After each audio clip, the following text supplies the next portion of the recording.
Chapter 3, Two-Teacher Classrooms, Personalized Learning, and the Inclusion Paradigm in the United Kingdom. What's in it for the Learners of EAL? By Jane George and Christine Makowski. What should have been in it for the learners? Top-down language policies in both the United States and the United Kingdom have reproduced the same inequalities. The same groups continue to fail. Both countries desired to allow students access to equal education opportunities. The intent to improve education for all children was well meant. In both the United States and the United Kingdom, school performances were published nationally. National curriculum, strategies, and models for teaching were implemented, but children did not thrive. Corson commented that research exploring language policy has largely ignored the school as a site where language planning is actualized within school practices. In taking this course, we as teachers and stakeholders are becoming more aware of how we interact with language policy and how we would like to interact with language policy. We know that we can't raise standards with more of the same.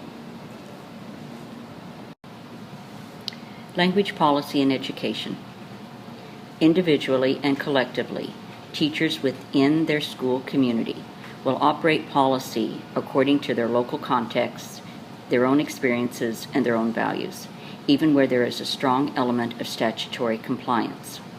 Teachers use their own best judgment to inform teaching practices within their own classroom. Teachers are not powerless. They do not ignore the desires or dictates or demands of their government, but teachers are the ones who determine how policy is implemented. Teachers use research-based innovations and strategies to help their students learn. It is the teacher practitioners who change and transform their classrooms. Teachers interact with policy in an interactive frame which involves their own interpretation within their own localized communities. Teachers meet with other teachers within their school communities to share resources and strategies and compare implementation of policies.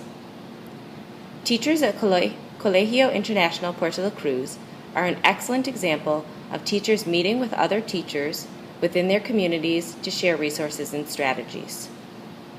At most grade levels, classroom teachers are co-teaching and team teaching.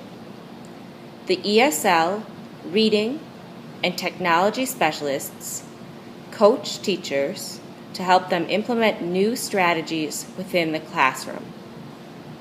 Teachers across grade levels and disciplines collaborate on projects. Teachers also implement book studies and writing workshops to build skills outside of the school setting. We now know that it is not possible to deliver a strategy or a policy in the public arena in a straightforward way. Within the United States and the United Kingdom, top-down policies, inclusion and No Child Left Behind, demoralize teachers who question testing over teaching. Teachers' own ideas and values drove their practices, making them the language policy makers. Addressing individual and common needs in two-teacher classrooms. Liberal and progressive strategies, such as inclusion, were seen as promoting equal opportunities. Inclusion was in direct opposition to withdrawal approaches, which were seen as discriminatory and traditional. To address individual student needs, education plans were written. These plans were tailored to the child's needs, interests, and abilities to enhance his or her progress. Inclusion models differed in the amount of teacher partnership. In one model, the English additional language teacher worked only with the identified students while the regular education teacher taught the rest of the class. In this model, Teachers did not plan or teach together. In this model, both the EAL students and teacher were marginalized. The examples in this chapter match inclusion models of the United States. Inclusion models where students were just dumped in the classroom or the special needs teacher had too many demands or wasn't available to help or her schedule was spread too thin. These students did not get the help they needed. When inclusion is done properly, with teachers as teammates, and the goals of the PL or the IEP are met, then these students continue to improve academically and socially.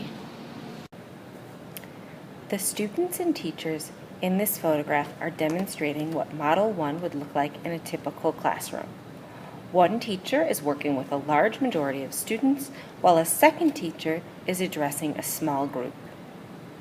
It's important to note that this same strategy can be implemented in Model 2 as well when done with appropriate planning, preparation, and discussion between the two teachers. In the second model, the two teachers collaborated in the classroom. They planned and taught together, addressing EAL students' needs and connecting to the students' personalized learning PL plan. When well implemented, students were less marginalized and more successful than with Model 1.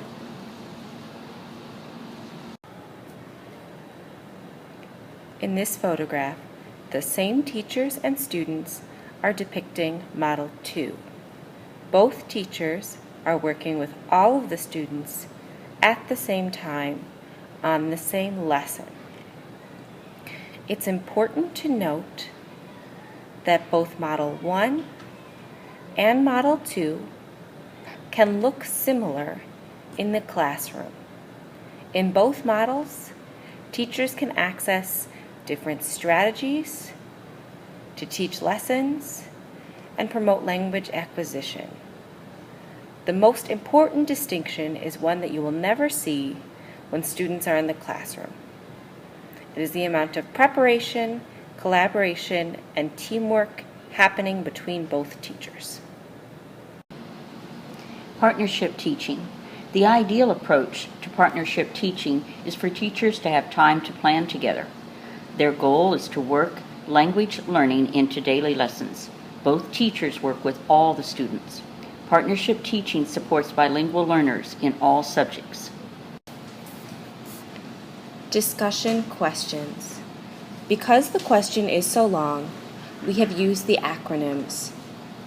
At the end of the question, I will go over the acronyms to clarify. Discussion question 1.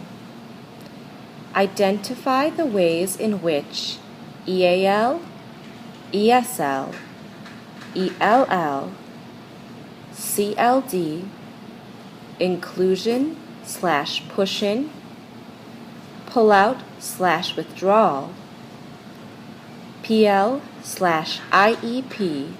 terms have been interpreted in your school. Have they impacted your teaching? In what ways have they impacted your teaching? EAL is English as an additional language. ESL is English as a second language.